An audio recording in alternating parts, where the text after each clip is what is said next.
Hey, good morning. Today is Monday, November 10, 2025. Okay, so if you noticed before, no, o kahit sa mga videos na uploaded sa YouTube, sa Facebook, normally kapag nakakita ako ng mga news about politics or opinion ng iba, I am tempted to react.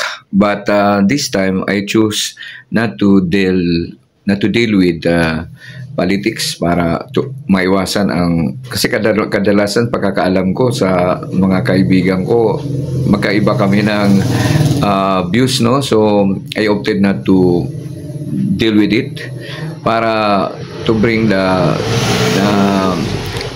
yung light mood natin. Okay, kasi normally sabi nga kadalasan dalawang topic daw ang hindi talaga mapagkasunduan ng tao, ito ay religion at saka politics. So iwas tayo sa politics. Ito muna tayo sa naisip kong i-share. Paano ba tayo maging masaya? Kasi ang katawan natin ay nagpo-produce ng happy hormones.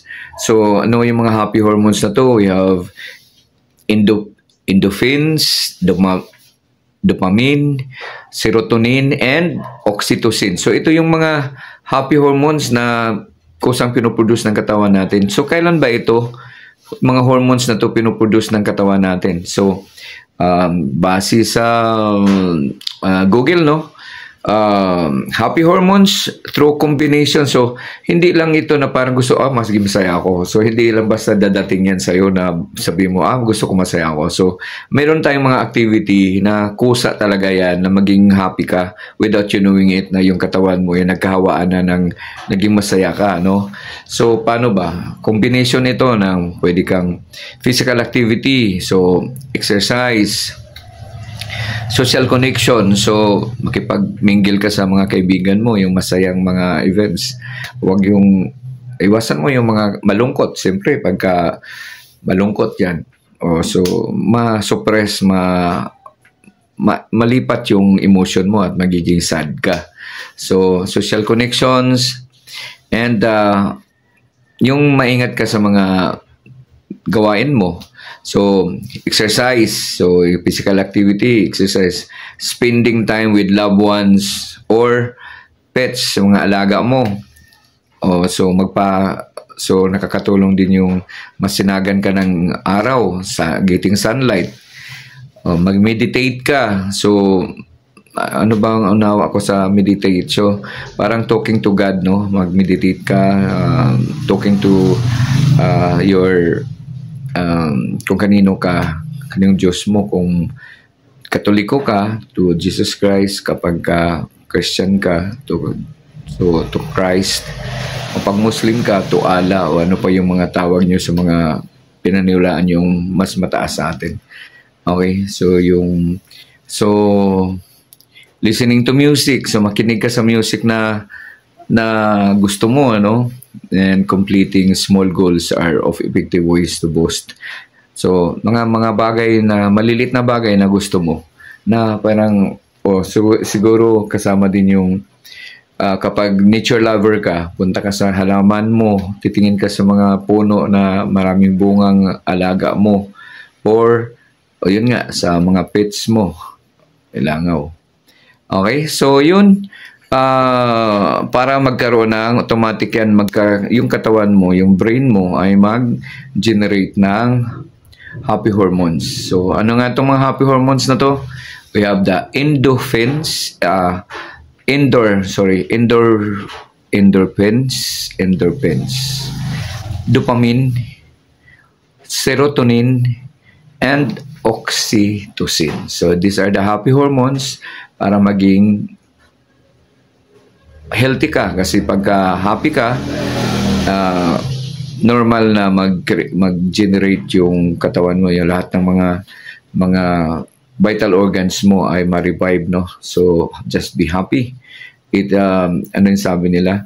Madali lang ang maging happy kaysa sa ilan yung kailangan mo para maging happy ka kaysa sa maging sad.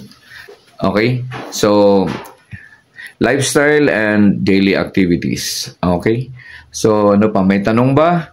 Kung wala naman, yun lang naisip kong isi-share ko sa inyo. So, kung gaano katagal ka ba mag-sunlight, expose sa sunlight, recommended ay 10 to 15 minutes. Exercise, gaano ba katagal ang exercise mo? Running or dancing, releasing so even at brisk walk. So, maglakad-lakad lang. Stretching can help. Okay? So, yung iba naman, social connection na nasabi na natin, self, naman na yun.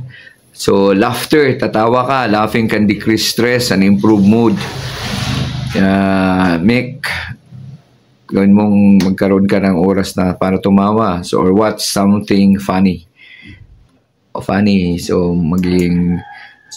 mindful and relaxation, meditation, and deep breathing. So, ikat pala ng paghinga ng malalim can reduce stress hormones while increasing dopamine and oxytocin.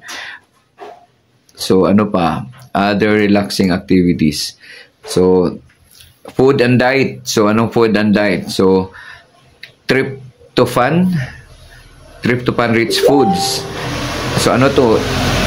So, eating foods high in tryptophan such as chicken, eggs, cheese, fish, or peanuts can increase serotonin. Okay. So, yan, kain ka ng para happy hormones yung serotonin, So, eating foods like high in tryptophan. So, anong mga kakainin nito? Chicken, eggs, cheese, fish, or peanuts. Okay? So, ano pa? Dark chocolate. Small piece of dark chocolate can help stimulate the release of endorphins. So, chocolate naman para sa endorphins. Spicy food. Eating spicy food can trigger release of endorphin. Spicy, umanghang. Okay, acts of kindness. So, mindset goal, acts of kindness. Yung performing acts of kindness like volunteering or helping a neighbor can boost oxytocin. O habang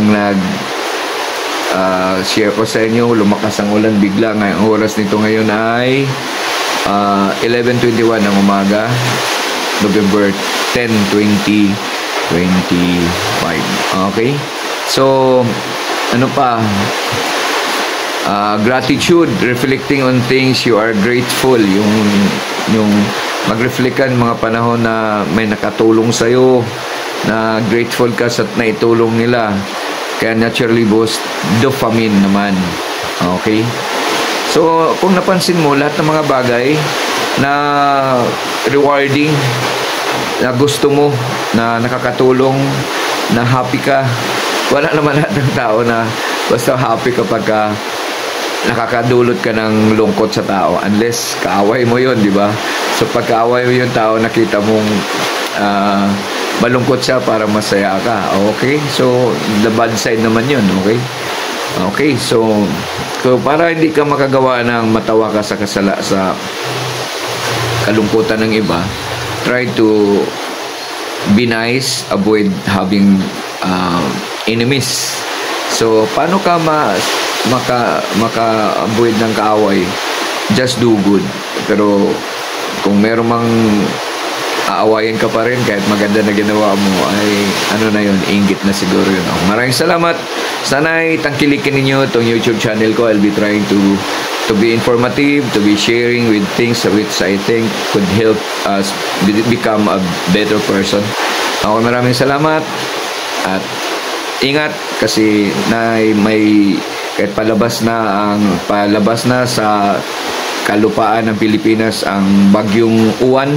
Ito'y nag-iwan pa rin ng mga malakas pa na pag-uulan at actually mayroon pang mga gale warning, so meaning mahirap pa din ang mga maliliit na mga sasakyan, mga bangka na pumapalaot kasi mayroon pang mga mayang bugsok ng hangin at ulan dala ng bagyo na kahit paalis pa ito ay mayroon pang mapipinsalang epekto.